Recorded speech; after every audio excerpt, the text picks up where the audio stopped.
Kagurabachi. Ano nga ba ang mayroon sa sikat na manga na ito na bakit ito pinagkakaguluhan ng karamihan? Marami ang nagsasabing nahahalin tulad daw ito sa ibang anime katulad ng Jujutsu Kaisen dahil may mga sorcerers daw dito na may kanya-kanyang abilidad. Kagaya ng kakayahang lumikha ng bomba gamit ang manika o ang kakayahang kontrolin ng lupa. Marami pang iba. May iba namang nagsasabing mala Demon Slayer daw ito dahil katana rin ang pangunahing sandata dito. Pero teka lang, take note guys, hindi lang basta katana ang meron dito dahil ang mga katanang ginagamit sa Kagurabachi ay may kanya-kanyang kapangyarihan. May katana na kayang maglabas ng kuryente, yelo at iba pa. Kaya tara, samahan nyo ako tuklasin natin kung ano ang naiiba sa Kagurabachi kumpara sa ibang manga o anime. Sisimulan natin yan sa Chapter 1. Sa simula ng kwento, ipinapakita ang proseso ng Tanren o mas kilala sa tawag na forging o pagpapanday. Isang napakahalagang bahagi ng paggawa ng mga Japanese sword o katana. Mula sa isang piraso ng Tamahagane steel, paulit-ulit itong pinupukpok at tinutupi upang maging mas matibay at mas matalim. Isa itong tradisyon na pinagkukunan ng kabuhayan ng mag-amang Konoshige at Chihiro Rokuhira. Sa panel na ito, ipinakita ang banding ng mag-amang sina Konoshige at Chihiro. Si Konoshige ay isang sikat at bihasang panday ng katana sa kanilang nayon. Ang specialty niya ay ang paggawa ng mga matitibay at makapangyarihang katana gamit ang isang lihim na pamamaraan. Kasama niya sa paggawa ang anak niyang si Chihiro na siya na ring bida ng kwento. Sa murang edad na 15 taong gulang, sinanay na siya ng kanyang ama para balang araw ay siya na ang papalit sa posisyon nito. Ayon kay Chihiro, ang kanyang ama ay parang may dalawang personalidad. Minsan ay sobrang weirdong palabiro, lalo na sa tuwing sila ay nagpapahinga o kumakain. Pero kapag oras na ng trabaho, nakikita at ramdam ni Chihiro kung gaano kaseryoso at dedicated ito sa kanyang ginagawa. Ipinakita rin dito na si Chihiro na ang nagluluto para sa kanilang dalawa at kapansin-pansin na wala roon ang kanyang ina. Isang misteryong tiyak na pag-uusapan sa mga susunod na kabanata. Katulad na lang ni Lagon at Luffy na hanggang ngayon ay hindi pa rin ipinapakita kanilang mga nanay. Isang araw, sa sobrang pagka-weirdo ni Konoshige, bumili ito ng goldfish sa palengke. Ayon sa kanya, sinabi raw ng may-ari na swerte ito sa bahay. Sabi naman ni Chihiro na nagpauto na naman daw ang tatay niya. Pero para kay Konoshige, ayos lang daw yon. Basta, magdadala daw ito ng swerte. Ipinaliwanag din ni Konoshige ang kahulugan ng kulay ng mga isda. Ang pula ay simbolo ng swerte, ang itim ay panangga sa masasamang espiritu, at yung batik-batik na may 3 kulay ay trip lang daw niya, kaya isinama niya na rin. Habang nagsasalita ang kanyang ama, iniisip na lang ni Chihiro na kapag ganyan na raw ang hitsura nito, siguradong siya na naman ang may bagong responsibilidad. Dahil imbis na ang tatay niya lang ang aalagaan niya, dagdag pa nga raw ngayon ang mga isdang kailangan niyang pakainin at alagaan din. Sa susunod na eksena, habang abala sa pagtatrabaho ang mag-ama, dumating ang isang lalaking may dalang pasalubong para kay Chihiro. Ito nga ay si Shiba. Matalik na kaibigan ni Konoshige si Shiba at madalas siyang dumadalaw para kamustahin ng mag-ama. Kinamusta niya si Konoshige at ayon kay Shiba, hindi pa rin daw ganon kapayapa ang bayan. Tinukso rin ni Shiba si Chihiro kung alipin pa rin ba siya ng tatay niya sa paggawa ng katana. Sagot ni Chihiro, oo nga, pero tila nawawalan na ito ng kumpiyansa sa sarili. Sabi naman ni Shiba, magaling na guro ang tatay mo. Alam mo ba yon? Idinagdag pa niya na si Konoshige ay kilala at hinahangaan sa panahon ng Seitei War. 15 taon na ang nakakalipas. Sa kasikatan niya noon, mas kilala pa siya kaysa sa mga mandirigmang lumalaban sa digmaan. Ayon kay Shiba, siya lang naman daw ang nagpahinto ng digmaan noon gamit ang mga katana na siya mismo ang lumikha. Kaya naman, pinaalalahanan niya si Chihiro na huwag kalimutan ang mga naligtas ng kanyang ama. Sagot naman ni Chihiro, kabisado niya na daw ang kwentong ito. Paulit-ulit niya na raw itong naririnig. Gusto rin naman daw niyang sundan ng yapak ng kanyang ama. Pagkaalis ni Shiba, agad kinausap ni Konoshige ang kanyang anak. Ngayon nga daw na magsi-16 na ang kanyang anak, panahon na para ipakita sa kanya ang isang bagay. Dinala siya nito sa isang silid kung saan naroon ang isang katana. Sabi ni Konoshige, may iba pang katana na katulad nito na itinatago sa basement. Lahat ng iyon ay ginawa niya bago pa man ipanganak si Chihiro. Eksaktong 15 taon na ang nakakalipas. Isa raw ito sa katana na ginamit para tapusin ang nakaraang digmaan. Pinaalalahanan ni Konoshige si Chihiro. Ang katana ay nilikha para iligtas ang sangkatauhan. Ngunit dapat tandaan na ito rin ay sandatang pamatay. Responsibilidad nila ang bawat buhay na nawawala sa mga kamay ng kanilang nilikhang sandata. Kapag napunta sa maling kamay ang mga ito, maaaring gamitin ito sa pagpatay ng mga inosente. Kaya ang katana ay dapat lamang mapunta sa mga taong handang protektahan ng mahihina at puksain ang kasamaan. Tinanong niya si Chihiro kung kaya na ba nito ang ganoong responsibilidad. Sagot ni Chihiro ay hindi pa raw siya sigurado, pero nangako siya sa kanyang ama na susundan ang mga yapak nito. Natuwa naman si Konoshige at sinabing aasahan niya ang kanyang anak. Matapos ang 3 taon, nag-time skip na ang kwento. Ipinakita rito na pinatay ng mga yakuza ang mga bihag na miyembro ng Liberation Army, mga rebelde na lumalaban sa pang-aapi. Sa isang eksena, nalaman natin na ang mismong bayan ni Chihiro ay hawak na pala ng mga yakuza, mga gangster na sa pilitang nangungulekta ng pera sa mayayaman.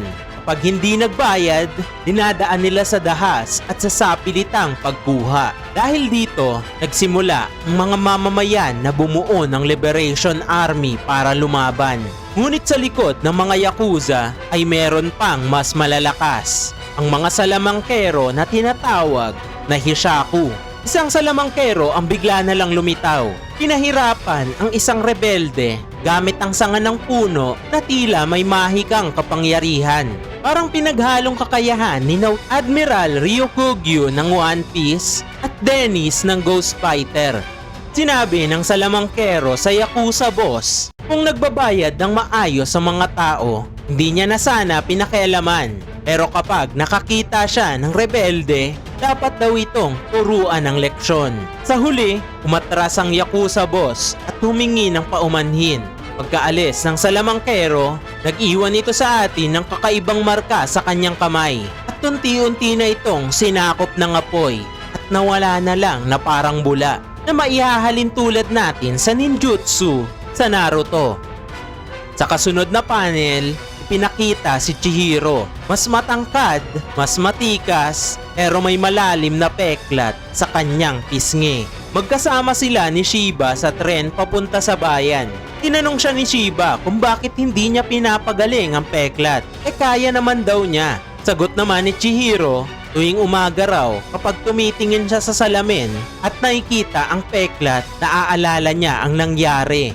Nagsisimula raw siyang muling magalit sa mundo. Pagdating nila sa bayan, nabanggit ni Shiba na hawak pa rin ito ng mga yakuza. Tinanong ni Chihiro kung konektado ba ang mga ito sa Hishaku. Sagot ni Shiba, hindi pa siya sigurado. Ito pa lang ang tanging lead nila. Sabi ni Chihiro, kung ganoon ay dapat ay makipag-areglo muna sila sa mga yakuza. Ngunit habang naglalakad sila, nakita nila ang ilang katawan na nakasabit sa daan.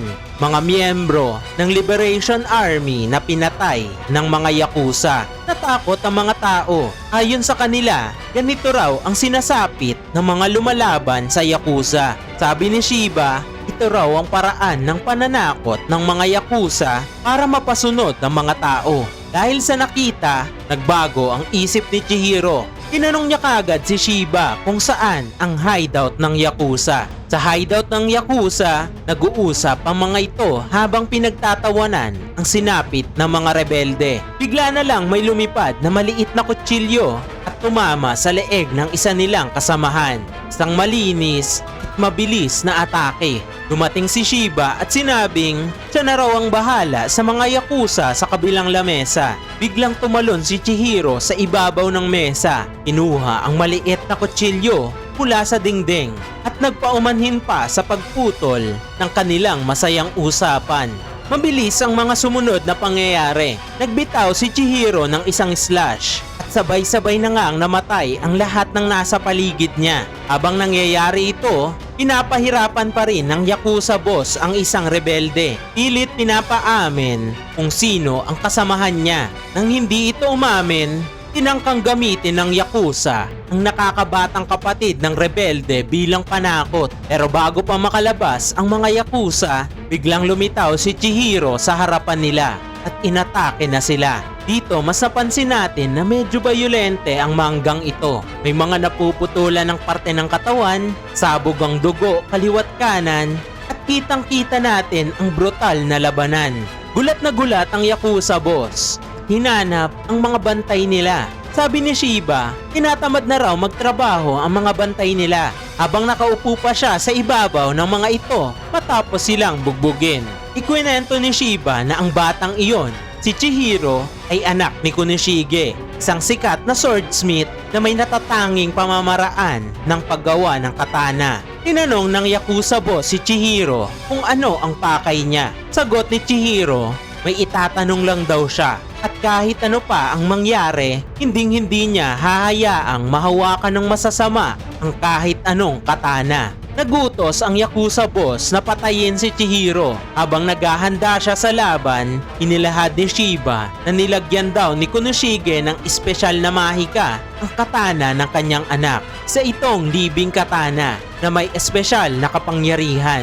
Binunot ni Chihiro ang kanyang katana at tila may lumulutang na tubig sa paligid nito. Binanggit niya ang pangalan ng espada, Enten, ang huling nilikha ni Kunoshige, at inalay niya ang kanyang buhay para matapos ito. Lumabas mula sa katana ang dalawang isda, gaya ng binili noon ni Kunoshige. Maaaring sila ngayon o na-recreate lang ng kanyang ama. Habang paparating ang mga yakuza, binanggit ni Chihiro ang salitang puro o black. Sabay labas ng isang itim na isda at unti-unting nabalutan ng itim ang kanyang braso at espada na pwede nating ihalin tulad kay Zoro ng One Piece kapag ginagamit niya ang kanyang haki. Sumunod ay isang long-range attack mula kay Chihiro. Inatake at winasak ang lahat ng nasa harapan niya. Tumalon siya sa ere at gumawa ng isang malawak na slash. Bilang panghuli, binanggit niya ang salitang Nishiki. Sabay labas ng isa pang isda ang may tatlong kulay. Hindi pa natin alam kung anong kakayahan nito, pero mukhang mas malupit ito sa mga nauna.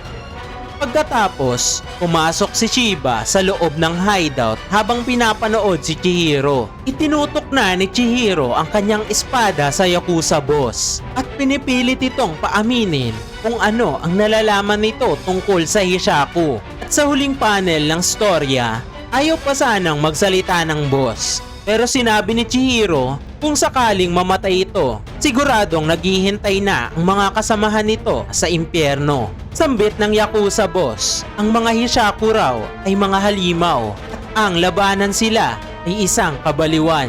Sinabi ni Chihiro na kung baliw man daw siya, wala na siyang pakialam. Papatayin niya ang lahat ng miyembro ng Hishaku.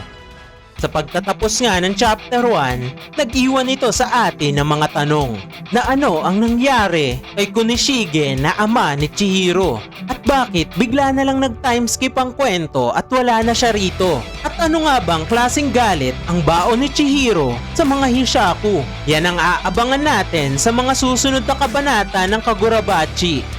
At dito na nga po natatapos ang kwentuhan natin ngayong araw. Kung nagustuhan nyo po ang ating video, ay huwag nyo na pong kalimutang mag-like at mag-share sa iba nating tropa dyan. At kung bago ka nga lang po pala sa channel ni Kuya Boy, ay huwag mo na din kalimutang mag-subscribe at pindutin ang notification bell para lagi kang updated sa mga video natin. Yun lang, kita-kits sa susunod na kabanata.